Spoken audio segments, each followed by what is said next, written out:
Hello, this is a new video. I know I haven't made one of those in a while, but I have something new to show you. It's these drawings. I have three drawings here. They are drawings of the largest animals in the Hell Creek Formation, to our knowledge.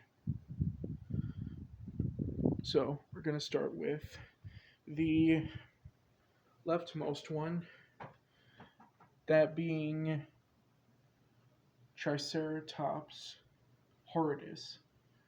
I decided to draw horridus because I don't know, but you can tell it's horridus because of the nose horn. It's very small. The shadow of the tablet. There.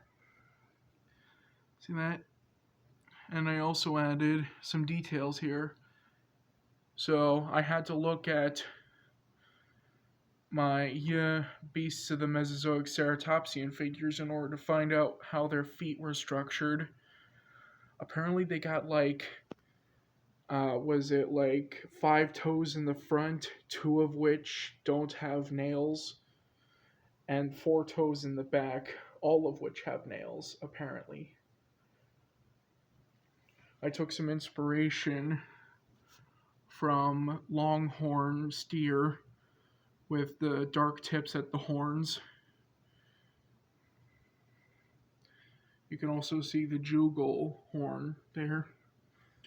And I covered it in circles or ovals, which are meant to represent those big scales that protrude out.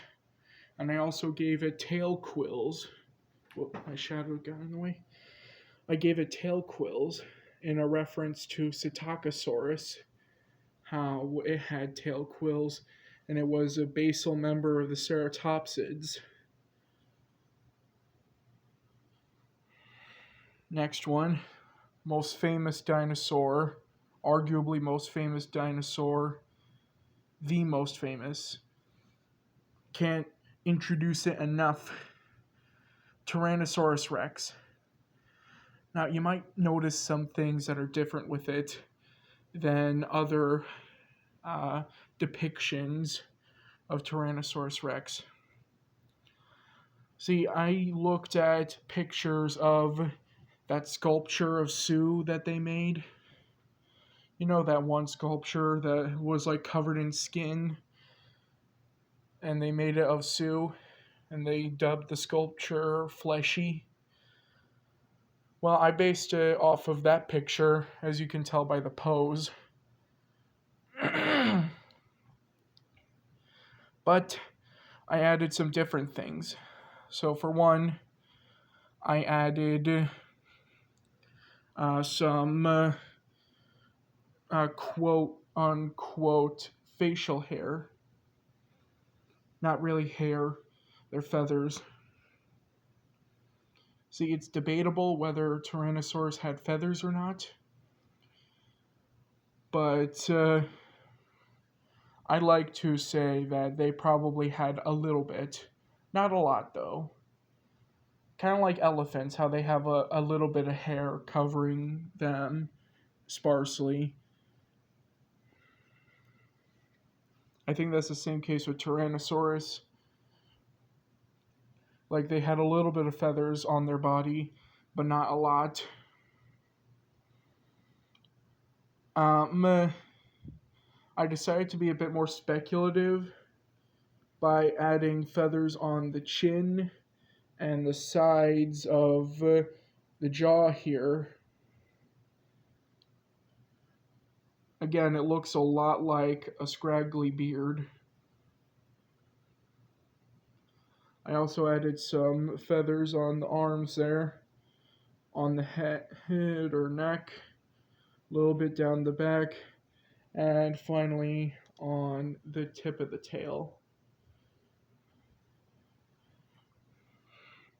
Finally, the last one that I completed most recently,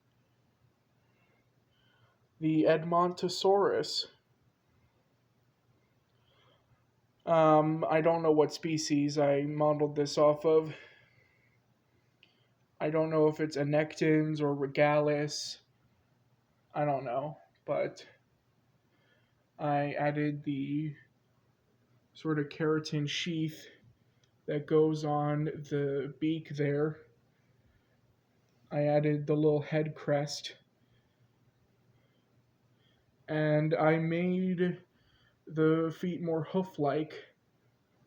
I made them have one big toenail in the front and tiny little toes on each side. One of them doesn't have a toenail, but the other one on the inside does. If you can pick up on that detail. The feet are more bird-like in structure. That's why they're called ornithopods, because it means bird foot. They had kind of bird-like feet on their rear legs. And finally, I added the spines, the little neural spines that go down the back. See, they go all the way down to the tip of the tail. I had trouble detailing this one because there was just so much empty space, and I didn't want to draw one scale at a time because their scales are tiny compared to their body.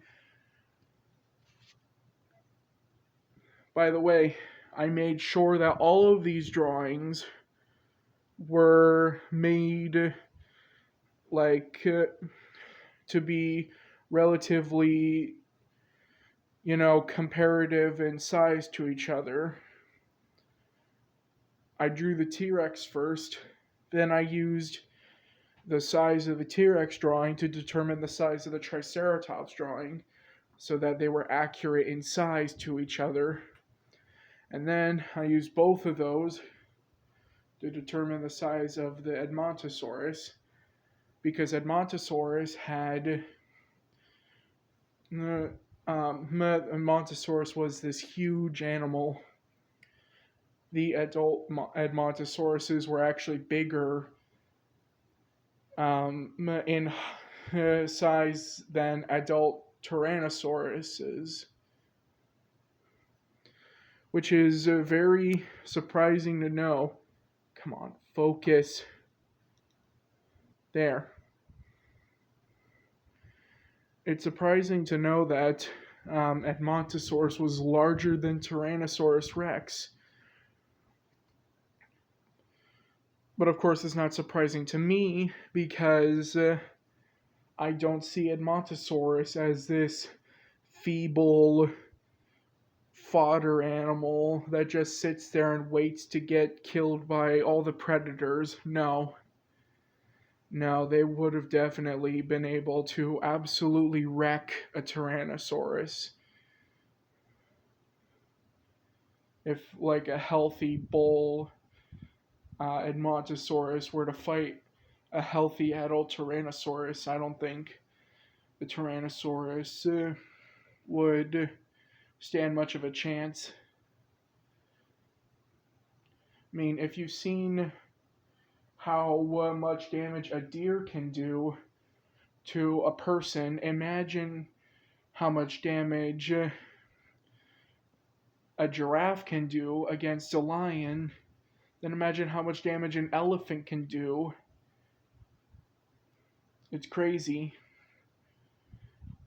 And it is absolutely ridiculous that we have subpar documentaries that show, like, dromaeosaurs, like Deinonychus, take down giant hadrosaurs like this.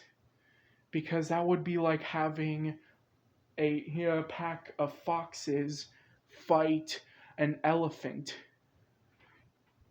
It's that ridiculous.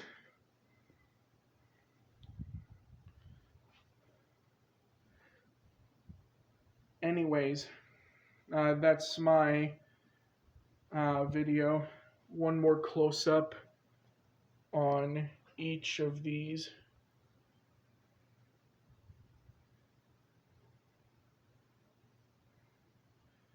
I know you want to see the details and stuff, but the camera quality on my tablet is god awful. It's just absolutely awful camera quality. And the positioning of this light makes it difficult for me to keep my shadow out of the frame. And the fact that I'm standing on my bed makes it difficult for me to hold this still. So I'm sorry if this camera is shaky and if you can't get a perfectly good look at all my drawings.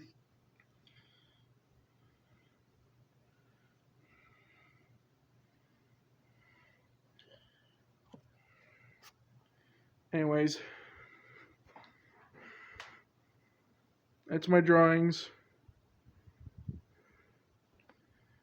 of Triceratops, Tyrannosaurus, and Edmontosaurus. You can comment below to see what dinosaurs you want me to draw next. Like, what should I draw next? A Spinosaurus or a Dilophosaurus? Maybe a Pachyrhinosaurus or a sauropod like Brachiosaurus? Or maybe an Abelisaurid like Pycnonemosaurus or Carnotaurus. You can comment below whatever dinosaur you want me to draw next. I will draw it.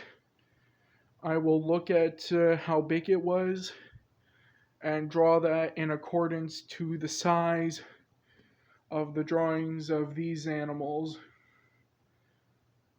So that means if you ask me to draw a velociraptor, it'd probably be tiny.